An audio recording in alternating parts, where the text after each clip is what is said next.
উঠতে মিথ্যা, বসতে মিথ্যা, চলতে মিথ্যা, সব জায়গায় মিথ্যা। আল্লাহ রাব্বুল আলামিন সুন্দর করে ডাক দিয়ে বলছেন, ইমানদাররা শোনো, ইয়া আইয়ুহাল্লাযীনা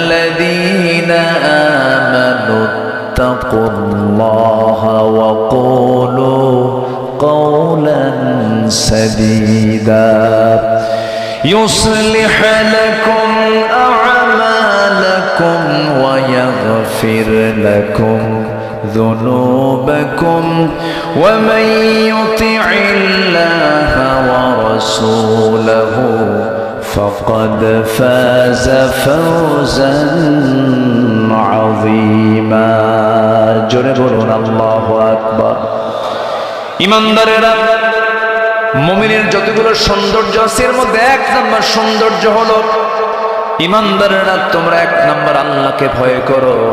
ভয় করো কাকে? আল্লাহকে। ওমরে ফারুক জান্নাতি না জাহান্নামী?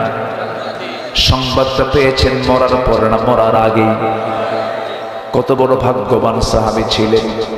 আমার নবীজির জবানে বলেছেন আমার ওমর জান্নাতি, আমার আবু বকর জান্নাতি। জোরে কর সুবহানাল্লাহ। এত বড় দামি একজন মানুষ, সাইয়েদনা ওমর ফারুকের মতো মানুষ, আল্লাহর ভয়টা কত গভীর ছিল। তার সামনে একদিন একজন হাদিস বর্ণনা করছেন, মিসকাল হাববাতিন মিন কিবার, যার মধ্যে যাররা পরিমাণ অহংকার থাকবে সে ব্যক্তি জান্নাত পাবে না। এই হাদিসটা শোনা মাত্র ওমর ফারুক হাউমাউ করে কাঁদতেছে, কান্নাকাটি শুরু করে দিলেন, বাচ্চার মতো কাঁদতেছেন তিনি। এক পর্যায়ে তিনি ধুলায় মলিন হয়ে গেলেন, জমিনে লুটিয়ে পড়লেন। গোটা শরীর জুড়ে তিনি সমস্ত ময়লাগুলো, ধুলাবালিগুলো গায়ে লাগালেন আর বলছেন, ওমর রে, গোটা দুনিয়ার মানুষ তোমাকে সম্রাট বলে, খলিফা বলে, তুমি বড় একজন শাসক হয়ে গেছো, খলিফা হয়ে গেছো, তোমার মধ্যে অহংকার কাজ করে। সাইয়েদনা ওমর ফারুক কাঁদতে কাঁদতে বলতেছেন, আকাশের মালিক আল্লাহ, তুমি যদি গোটা দুনিয়ার সমস্ত মানুষকেও যদি তুমি জান্নাত দিয়ে দাও, আর একটা ব্যক্তির জন্য যদি জাহান্নাম বরাদ্দ করো, আমার সন্দেহ হয় সেই একজন জাহান্নামী ব্যক্তি আমি ওমর ছাড়া কেউ নাই। নিজেকে তারা কি ছোট মনে করেছে, কি পরিমাণ আল্লাহর ভয় তাদের মধ্যে কাজ করেছে। সাইয়েদনা আবু বকরের মতো মানুষ প্রথম খলিফার দায়িত্ব যখন পালন করেন, খেলাফতের দায়িত্ব পালন করার অবস্থায় তিনি মাঝে মাঝে দোকানদারি করতেন। কাপড়ের দোকানদার। কিসের দোকানদার বলেন? কাপড়ের দোকানদার। কাপড়ের দোকানে বসে আছেন, এক কাস্টমার এসে 6 মাস আগে নিয়ে যাওয়া সেই কাপড় তার পছন্দ হয় নাই। সেই কাপড়টা নিয়ে এসে বলছে, আবু বকর, এই কাপড়টা 6 মাস আগে নিয়েছিলাম, কাপড় আমার পছন্দ হয় না, ফেরত দাও। সেই কাপড়টা ফেরত দিয়া সে টাকাটা ব্যাক নিয়ে নিল। সাইয়েদনা আবু বকর তাকে টাকা ফেরত দিলেন, কাপড়টাও ফেরত নিয়ে নিলেন। ওই কাস্টমার চলে যাওয়ার সঙ্গে সঙ্গে সাইয়েদনা আবু বকরের চোখে পানি, তিনি কান্নাকাটি করছেন। বলা হলো, সামান্য কাপড়ের জন্য একজন খলিফা কেন কান্দে? কি হয়েছে আপনার বলুন তো? তিনি বলছেন, আল্লাহর নামের কসম করে বলি, আমার কাছে কাপড় ফেরত দিয়ে টাকা নিয়ে চলে গেছে, এটা আমার জন্য কষ্টের কারণ নয়। আমার কান্নার হেতু হলো এই লোকটার কাপড় পছন্দ হয় না, কাপড়টা দিয়ে গেল, টাকা আমার থেকে নিয়ে গেল, হিসাব শেষ হয়ে গেছে। কিন্তু আবু বকর যেদিন মারা যাবে, আবু বকর যখন আল্লাহর সামনে হাজির হয়ে যাবে, এই আবু বকরকে যখন আল্লাহ ডাকবেন, আড়ালে নিয়ে যাবেন, আড়ালে নিয়ে গিয়ে বলবেন, আবু বকর, এই যে তোমার নামাজ, এই যে তোমার জিহাদ, এই যে তোমার দান সাদকা, সমস্ত আমলনামাগুলো এই যে তুমি আমার সামনে দিয়েছো, একটা আমল আমি আল্লাহ আমার পছন্দ হয় নাই, আমি তোমাকে সব ফেরত দিয়ে দিলাম। সেই দিন আবু বকর, আমার ফেরত নেওয়া আমলনামাগুলো নিয়ে আমি কোথায় যাব? আমার আল্লাহ ছাড়া তো কোনো গতি নাই। কি চিন্তা তাদের মধ্যে কাজ করেছে, কি ভয় তাদের মধ্যে কাজ করেছে। আমার বন্ধুগণ, সে আল্লাহর ভয়টা সবার মধ্যে আগে থাকতে হবে। একজন মানুষকে ভালো করতে হলে সবার আগে তার মধ্যে ঢুকায় দিতে হবে কার ভয়। আসতে বলবেন না, কার ভয়? আল্লাহর ভয় হলে পরে সে দিনেও ভয় করবে, রাতেও ভয় করবে কাকে? আল্লাহকে। সে কোনো অন্যায় কাজ করতে পারবে না, হারাম কাজ করতে পারবে না। রাতের আধারে কোথাও যাবি কোনো কিছু করতে, সেই সময় সে ভাববে আমার আল্লাহ তো আমাকে দেখছেন। দিনের আলোতে কোনো কিছু করতে যাবে, সে ভাববে আমার আল্লাহ তো দেখছেন। কারণ কেউ যেটা, সেজন্য আমরা সবার আগে ভয় করব কাকে? আসতে বলবেন না, কাকে? এবং মিথ্যা কথা বলবো না, সত্য কথা বলবো। সম্মানিত ভাইয়েরা, তাহলে আমরা শিখলাম, এক নাম্বার হলো আমরা জীবনে আজকের থেকে সিদ্ধান্ত নেব আর কোনোদিন মিথ্যা কথা বলবো না। রাজি আছেন কি? রাজি আছেন? এত দোয়া যায় কোথায়? দোয়া কেন কবুল হয় না? আমি আজকে একটা চ্যালেঞ্জ দিয়ে যাচ্ছি আপনাদের কাছে। যে লোকটার জিহ্বা থেকে মিথ্যা কথা বের হবে না, সেই লোকটা আল্লাহর কাছে যা বলবে তাই কবুল হয়ে যাবে। কবুল হওয়ার জন্য এক নাম্বার শর্ত হলো জিহ্বায় কোনো মিথ্যা কথার কোনো প্র্যাকটিস করা যাবে না। বলুন তো সবাই, পৃথিবীতে একজন ব্যক্তির মুখ থেকে কোনোদিন কৌতুক করো মিথ্যা কথা বের হয় নাই, সে একজন ব্যক্তির নামটা কি বলুন? মুহাম্মদ সাল্লাল্লাহু আলাইহি ওয়াসাল্লাম। তিনি জীবনে কখনো মিথ্যা কথা বলেন নাই। অথচ রাষ্ট্র চালিয়েছেন, জিহাদের ময়দানে নেতৃত্ব দিয়েছেন, পরিবার চালিয়েছেন, সমাজ চালিয়েছেন, বিচারালয় চালিয়েছেন, ব্যবসা চালিয়েছেন, সকল কিছু করলেন, কিন্তু মিথ্যা লাগলো না। মিথ্যার তার আশ্রয় নেওয়া লাগলো না। মিথ্যা ছাড়া আদর্শকে সামনে রেখে যে সব কিছু পরিচালনা করা যায়, তার বাস্তব মূর্ত প্রতীক হচ্ছেন মুহাম্মদ সাল্লাল্লাহু আলাইহি ওয়াসাল্লাম। তিনি কি ছিলেন না? সব কিছুর তিনি মডেল ছিলেন। আল্লাহ রাব্বুল আলামিন তার ব্যাপারে বলছেন, লাকাদ কানা লাকুম ফি রাসূলিল্লাহি উসওয়াতুন হাসানাহ লিমান কানা ইয়ারজুল্লাহা ওয়াল ইয়াওমাল আখির ওয়া যাকারাল্লাহা কাসীরা। জোরে বলুন আল্লাহু আকবার। তোমাদের জন্য উত্তম আদর্শের বাস্তব নমুনা কেউ নয়, একমাত্র একজন ব্যক্তি, তিনি হচ্ছেন মুহাম্মদ সাল্লাল্লাহু আলাইহি ওয়াসাল্লাম। তিনি কি ছিলেন না? আমার নবী একদিন হেঁটে হেঁটে যাচ্ছিলেন, সামনে ছোট্ট বাচ্চা কান্দে। বাচ্চার কান্না দেখে রাসূল দাঁড়ায়, ও বাচ্চা তুমি কান্দো কেন? কি হয়েছে বলো? আমার বাবাও নাই, মাও নাই, বাপ মারা গেছে, মাও মারা গেছে। নবীজি চট করে সন্তানটাকে কোলের মধ্যে তুলে নিয়া ঘরের মধ্যে ঢুকে বলছে, আয়েশা, সন্তান নিয়ে এসেছি। সামনে দাঁড় করায় দিয়ে বলছো, ও কলিজার টুকরা সন্তান, আল্লাহর বান্দা, এই যে মহিলা দেখতেছে এটা আমার স্ত্রী হয়। আজকে থেকে তুমি একে মা বলবে আর আমাকে আব্বা বলে ডাকবে। জোরে বলে সুবহানাল্লাহ। আল্লাহ রাব্বুল আলামিন এই জন্য বলেছেন, ألم يجدك يتيما فآوى ووجدك ضالا فهدى ووجدك عائلا فأغنى فأما اليتيم فلا تقهر وأما السائل فلا تنهر وأما بنعمة ربك فحدث। জোরে বলুন আল্লাহু আকবার। ইসলাম তো মানবতার ধর্মের নাম। ইসলাম সমাজ কল্যাণের কথা বলে, মানবতার কল্যাণের কথা বলে, সমাজের উপকার করতে হয়, এই সমস্ত বিষয়ে কথা বলে। আল্লাহ রাব্বুল আলামিন যত জায়গায় যত ওয়াজ করেছেন, কল্যাণমূলক কাজের জন্য তিনি সবচাইতে বেশি ইঙ্গিত করেছেন। আল্লাহ রাব্বুল আলামিন এক জায়গায় বলছেন, আমাকে কেন দুনিয়াতে পাঠানো হয়েছে? কুনতুম খায়রা উম্মাতিন উখরিজাত লিন-নাসি তা'মুরুনা বিল মা'রুফ ওয়া তানহাউনা আনিল মুনকার ওয়া তু'মিনুনা। দুনিয়ার সকল টেকনোলজি প্রযুক্তিকে যদি এক জায়গায় করে যদি এই চক্রটি কৃত্রিমভাবে যদি পুনরুৎপাদিত করতে চায়, উৎপাদন করতে চায়, কখনো কিয়ামত পর্যন্ত কি সমর্থ হবে? পারবে? পারবে না। আমার বন্ধুগণ, এই পানি চক্র সম্পূর্ণ আল্লাহ চালান। জমিন থেকে তিনি পানিগুলো বাষ্পীয় আকারে উত্থিত করেন। এই জমিন থেকে পানিগুলো বাষ্পীয় আকারে তিনি আকাশে তুলে নেন বৃষ্টি নাজিল করার জন্য।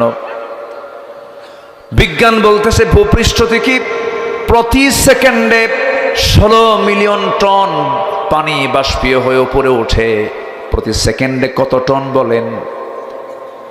16 মিলিয়ন টন। 16 মিলিয়ন টন পানি জমিন থেকে পানিগুলো আল্লাহ পাক বাষ্পীয় আকারে তোলেন, যা এক বছরের পরিমাণ দাঁড়ায় হলো 513 ট্রিলিয়ন টনে। আল্লাহু আকবার। সব পরিকল্পনাগুলো কার? জোরে বলেন, সব পরিকল্পনাগুলো কার? আল্লাহ। সেই পরিমাণ পানি তোলেন যে পরিমাণ বৃষ্টি হয়, সামান্য একটু কম বেশি হয় না, হয়তো কিছু কম বেশি হতে পারে, কিন্তু বেশি কম বেশি হয় না। যা বাষ্পীয় আকারে উঠানো হয় ওই পরিমাণ আবার আল্লাহ পাক নাজিল করেন। এই চক্রটা কে চালান? আসতে বলেন, কে চালান? আল্লাহ চালান। সম্মানিত ভাইয়েরা, সম্মানিত বন্ধুগণ, এটা যদি না হতো, বৃষ্টি যদি কম হতো, গ্রাউন্ড ওয়াটার লেভেল ক্রমশ নিচে নেমে যেত, সাস্টেইনেবল ওয়াটার ম্যানেজমেন্ট চ্যালেঞ্জের মুখে পড়ত। ভূগর্ভস্থ পানির স্তর কমে গেলে agricultural productivity, urban water supply ব্যাপক সংকটে পড়ে একসময় গ্রাউন্ড ওয়াটার রিজার্ভস কমে যেত। ফলে পুরো ইকোলজিক্যাল সিস্টেমের ভারসাম্য নষ্ট হয়ে প্রাণের অস্তিত্ব ধ্বংসের মুখে পড়ে যেত। চিন্তা করে দেখুন, এই সূক্ষ্ম পরিকল্পনা দিয়ে যিনি পৃথিবীকে সাজিয়ে রেখেছেন আমার আপনার জন্য, তিনি আমার কে? জোরে বলুন, তিনি আমার কে? সে আল্লাহর দুনিয়া আমরা আছি, এখন আছি, কিছুক্ষণ পর নাও থাকতে পারি। আমার পৃথিবীতে যখন তখন পৃথিবী থেকে আমাকে আপনাকে বিদায় নেওয়া লাগবেই, বিদায় নিতেই হবে। যেহেতু আমরা বিদায় নেবই, আমার আপনার জন্য অগোছালো জীবন দরকার না গোছালো জীবন দরকার? বলেন, অগোছালো না গোছালো? গোছালো জীবন দরকার। আমরা যারা এখানে বসে আছি, আমরা মোটামুটি ইমানদার নাকি? ইমানের দাবি তো করা যায় নাকি? কাকে? আসতে বলুন, বিশ্বাস করি কাকে? রসুলকে মানি না, পরকালকে মানি না, বিচার দিবস, কবর, মিজান, পুলসিরাত, কিতাব, যার এগুলো বিশ্বাস আছে সেই তো মুমিন। সম্মানিত ভাইয়েরা, সেই মুমিন জীবনের কিছু সৌন্দর্য নিয়ে আমি আজকে কিছু কথা বলতে চাচ্ছি। আমি এই দেশের সম্প্রতি ঘটে যাওয়া যে বিষয়গুলো সবার তো জানাই আছে, সবাই জানি হাসিনা কোথায়। আমরা জানি না সবাই? সব তো জানি আমরা। ওই দিকে যাই আর কি করবো? আর ঠিক আছে না, ওই দিকে যে আমরা কি করি? সে তো নাই, চলেই গেছে। কিন্তু উনি তো একাই চলে গেলেন, আপনাকে তো নিয়ে গেলেন না। কথা তো এই জায়গায়, ঠিক কি না? আমার নবীজি সাহাবীকে ফেলে গেছেন? কোন সাহাবীকে ফেলে গেছেন? সব আঘাত নবীজি নিজে মোকাবেলা করেছেন। তিনি অনলাইনের নেতা ছিলেন না, ভার্চুয়াল নেতা তিনি ছিলেন না, তিনি ছিলেন মাঠের নেতা, ময়দানের নেতা, মুজাহিদে মিল্লাত, ঠিক কিনা? তিনি সামনে ফেস করেছেন সবকিছু। 2009 সাল আমার জীবনের প্রথম হজ আমি 2009 যাই। ওই বছরে ছিল হলো আল্লামা সাইদ রাহিমাহুল্লাহর জীবনের শেষ হজ। উনি এরপরে আর হজে যেতে পারেন নাই। সেই সময় মামলার প্রস্তুতি চলছে, আলেমদেরকে ধরা হবে, যুদ্ধাপরাধের ইস্যুগুলো টেনে নিয়ে আসা হচ্ছে। ট্রাইব্যুনাল গঠন হচ্ছিল। সেই সময় হুজুরকে বলা হলো, হুজুর দেশের অবস্থা খুব খারাপ, আপনার এই সৌদি আরব থেকে না গেলেই ভালো হয়, আপনি দেশেই থেকে যান। উনি মুস্কি হাসি মেরে বললেন, সাইদি পালায়া থাকবে এই কথা বলো কেমনে তোমরা? আল্লাহু আকবার বলবেন না?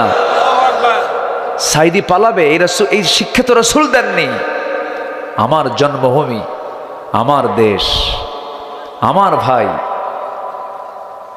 তারা মানবতার জীবন যাপন করবে, জেল খাটবে, আর আমি আরামে বাইরে থাকবো না, হতে পারে না। বুক উঁচু করে নির্যাতন সইতে হবে, জেল খাটতে হবে, এটা মাথায় নিয়ে তিনি দেশে ফিরেছেন। তিনি হাইব্রিড নেতা ছিলেন না, তিনি ছিলেন মাঠের নেতা, মজলুম জননেতা। ফিরে এসেছেন, হাসতে হাসতে জেলখানায় ঢুকেছেন, হাসতে হাসতে দুনিয়া থেকে বিদায় নিয়েছেন। তিনি হেসেছেন, আমরা কি করেছি? কেঁদেছি, আমরা কেঁদেছি। তিনি হেসে হেসেই দুনিয়া থেকে বিদায় নিয়েছেন। সম্মানিত বন্ধুগণ,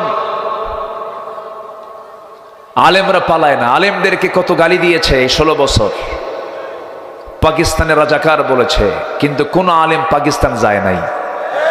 এদেশের কোন পাকিস্তানের রাজাকার বলে যাদেরকে গালি দেওয়া হয়েছে, কেউ তারা পাকিস্তানকে আশ্রয় নেয় নাই।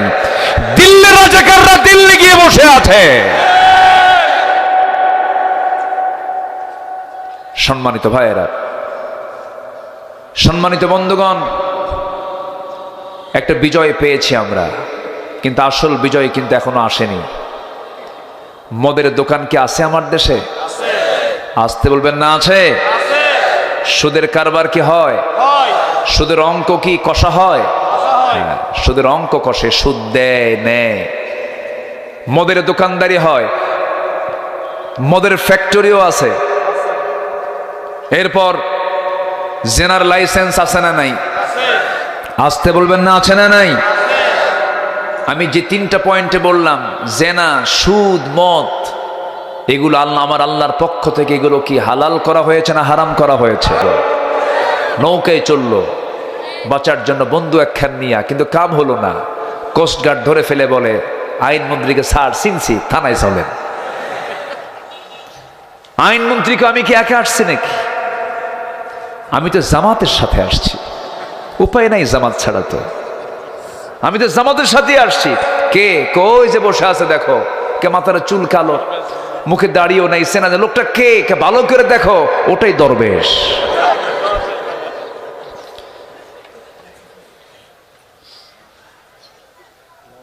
ধর্মের দোহাই দিয়ে তারাই চালিয়েছে সবকিছু, ধর্মের ব্যবসা তারাই করেছে। একটা অনিসলামী দলের নেত্রী বলে নির্বাচনের আগ দিয়ে যে আগামী নির্বাচন আমরা যদি জিততে পারি, মদিনার সনদে দেশ চালাবো। এটা কোনো কথা? কত বড় মিথ্যা, কত বড় মিথ্যা কথা এটা। যে দলের ম্যানিফেস্টো ইসলাম নয়, সেই দলের একজন লিডার বলতেছে আগামী নির্বাচন আমরা যদি ক্ষমতায় আসি, তাহলে আমরা মদিনার সনদে দেশ চালাবো। মদিনার সনদে দেশ চালায় নাই, মোদির সনদে দেশ চালিয়েছে তারা। সব দেখেছি আমরা। এই জাতি শুধু ধোঁকা পেয়েছে, ধোঁকা, কিচ্ছু পায়নি। কেউ চালিয়েছে 25 বছর, কেউ চালিয়েছে 16 বছর, কেউ চালিয়েছে 9 বছর, কেয়ারটেকার গভর্নমেন্টরা চালাইছে কয়েক বছর। সব দেখা শেষ। কেউ আমাকে আপনাকে জাহান্নাম থেকে বাঁচার জন্য চেষ্টা করে নাই। ন্যূনতম মিনিমাম 5 ওয়াক্ত নামাজের আইনটাই তারা পাশ করতে পারে নাই। সুদের আইন পাশ করতে পেরেছে, সেনার আইন পাশ করতে পেরেছে, মদের আইন পাশ করতে পেরেছে, কোরআন আইন তারা পাশ করতে পারে নাই। সব দেখা শেষ। আগামীর দেশ হলো ইসলামের দেশ, কোরআনের দেশ। রাজি আছেন কারা কারা? হাত উঁচু করে দেখান মুসলমান।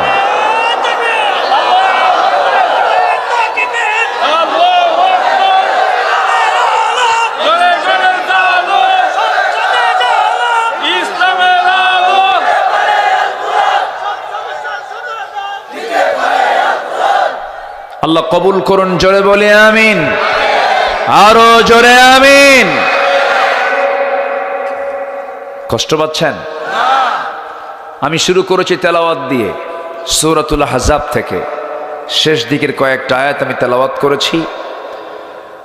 আল্লাহ ইমানদারকে ডাক দিয়ে কিছু ওয়াজ করতেছেন। কি ওয়াজ? ওয়াজ কি বান্দার না আল্লাহর? ওয়াজ কে করেন? মূলত আল্লাহ পাক। আল্লাহ রাব্বুল আলামিন তিনি নিজে যে ওয়াজ করেন, আল্লাহ নিজেই বলছেন, ইন্নাল্লাহা ইয়া'মুরু বিল আদলি ওয়াল ইহসানি ওয়া ইতা'i যিল কুরবা ওয়া ইয়ানহা আনিল ফাহশাই ওয়াল মুনকারি ওয়াল বাগি ইয়া'iদুকুম লা'আল্লাকুম তাযাক্কারুন। জোরে বলুন আল্লাহু আকবার। ইয়া'iদুকুম, তিনি তোমাদেরকে ওয়াজ করেন, তিনি তোমাদেরকে উপদেশ দেন। ওয়াজ মূলত বান্দার না আল্লাহর? আর সেই ওয়াজ মাহফিলগুলো 16 বছর ওরা কিভাবে প্রেসার দিয়ে রেখেছিল। এই মাহফিলে আমি যে কতবার আক্রান্ত হয়েছি, আমাকে দোয়া করতে দেয়নি।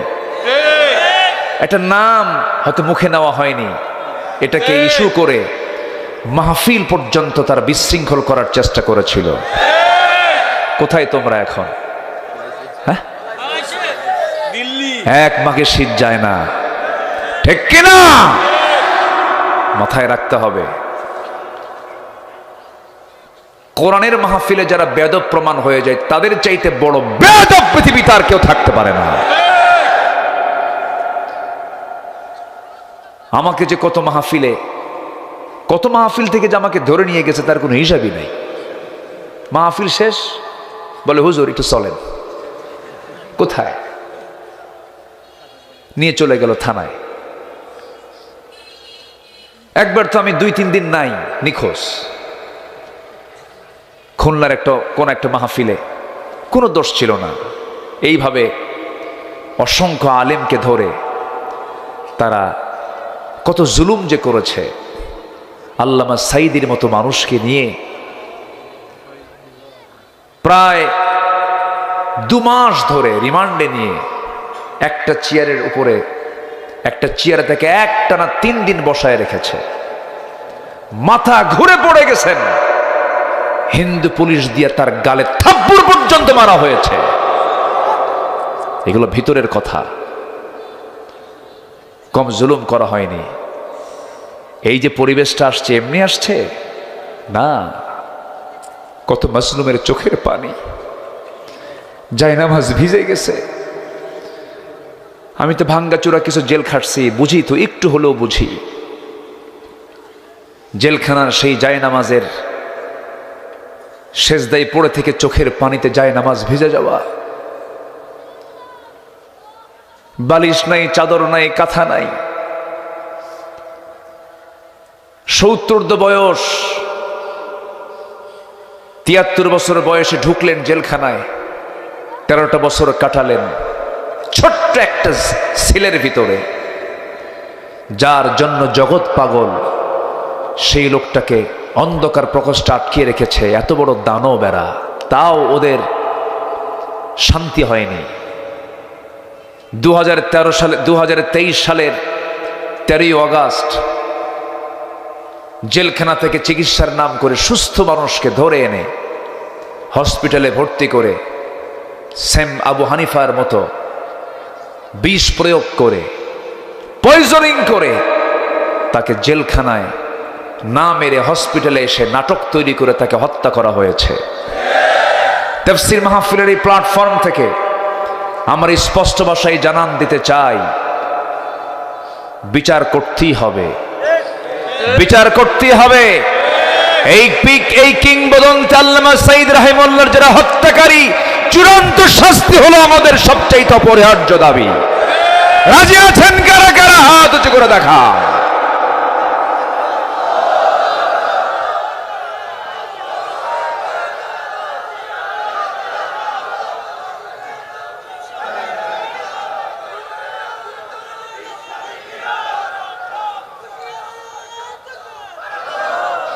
আল্লাহ কবুল করুন। জোরে বলি আমিন, আরো জোরে আমিন। সব খুনের বিচার অবশ্যই হবে। জোরে বলি ইনশাআল্লাহ, আর জোরে বলি ইনশাআল্লাহ। আমরা পৃথক থাকবো না এক হব? পৃথক থাকবো না এক থাকবো? এক থাকবো।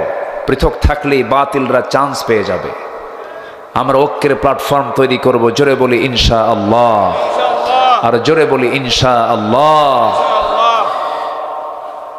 আমরা যদি বিজয়ী হতে চাই, কিছু সৌন্দর্য আমাদের মধ্যে আনতে হবে। আমরা মিথ্যা কথা কই, আমরা ওজনে কম দেই, আমরা বনের সম্পত্তি মেরে খাই। বলে খলিফা বলে তুমি বড় একজন শাসক হয়ে গেছো, খলিফা হয়ে গেছো, তোমার মধ্যে অহংকার কাজ করে।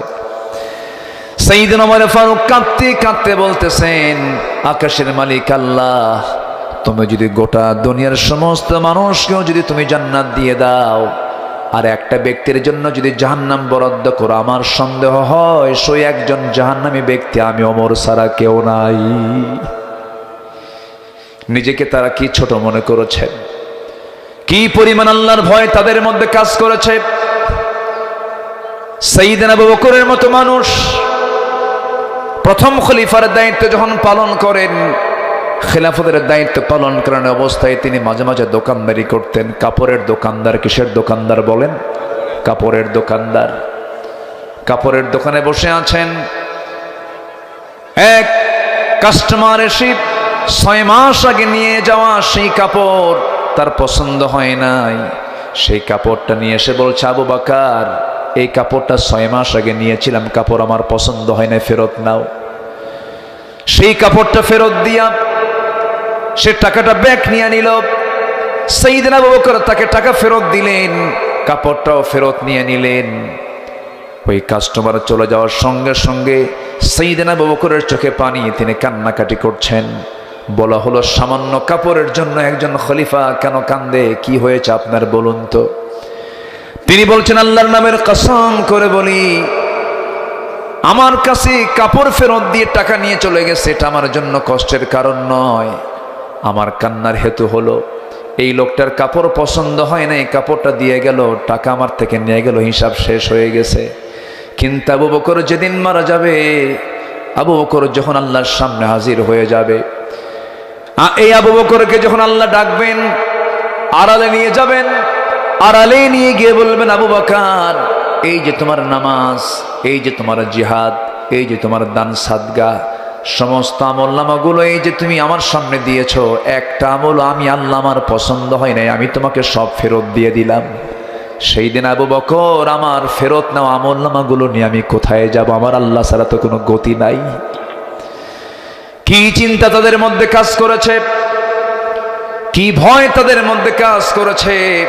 আমার বন্ধুগণ, সে আল্লাহর ভয়টা সবার মধ্যে আগে থাকতে হবে। একজন মানুষকে ভালো করতে হলে সবার আগে তার মধ্যে ঢুকায় দিতে হবে কার ভয়? আসতে বলবেন না, কার ভয়? আল্লাহর ভয় হলে পরে সে দিনেও ভয় করবে, রাতেও ভয় করবে কাকে? আল্লাহকে। সে কোনো অন্যায় কাজ করতে পারবে না, হারাম কাজ করতে পারবে না।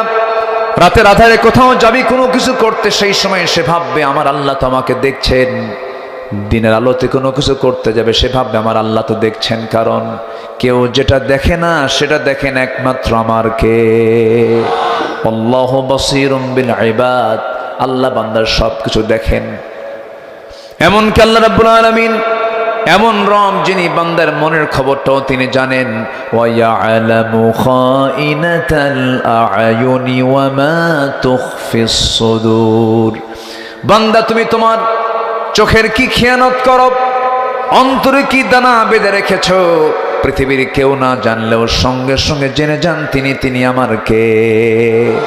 আল্লাহ জেনে যান। সেজন্য আমরা সবার আগে ভয় করব কাকে? আসতে বলবেন না, কাকে? এবং মিথ্যা কথা বলবো না, সত্য কথা বলবো। সত্য কথা বলবো। আমি কি আলোচনা শেষ করে দেব? আলোচনা চালাবো? তো এই লোকগুলো যায় কেন? কি সমস্যা?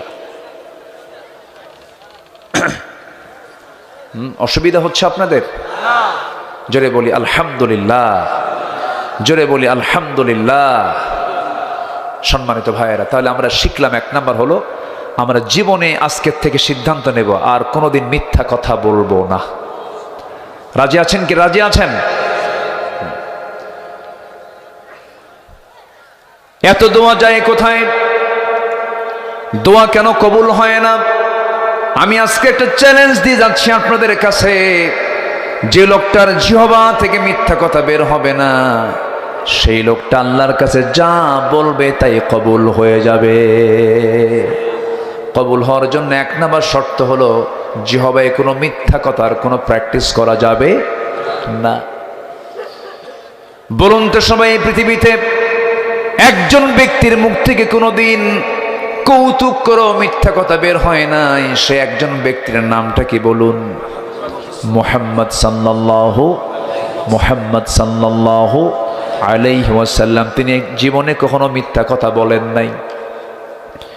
অথচ রাষ্ট্র চালিয়েছেন, জিহাদের ময়দানে নেতৃত্ব দিয়েছেন, পরিবার চালিয়েছেন, সমাজ চালিয়েছেন, বিচারালয় চালিয়েছেন, ব্যবসা চালিয়েছেন, সকল কিছু করলেন, কিন্তু মিথ্যা লাগলো না, মিথ্যার তার আশ্রয় নেওয়া লাগলো না। মিথ্যা ছাড়া আদর্শকে সামনে রেখে যে সব কিছু পরিচালনা করা যায়, তার বাস্তব মূর্ত প্রতীক হচ্ছেন মুহাম্মদ সাল্লাল্লাহু আলাইহি ওয়াসাল্লাম। তিনি কি ছিলেন না? সব কিছুর তিনি মডেল ছিলেন। আল্লাহ রাব্বুল আলামিন তার ব্যাপারে বলছেন, লাকাদ কানা লাকুম ফি রাসূলিল্লাহি উসওয়াতুন হাসানাহ লিমান কানা ইয়ারজুল্লাহা ওয়াল ইয়াওমাল আখির ওয়া যাকারাল্লাহা কাসীরা। জোরে বলুন আল্লাহু আকবার।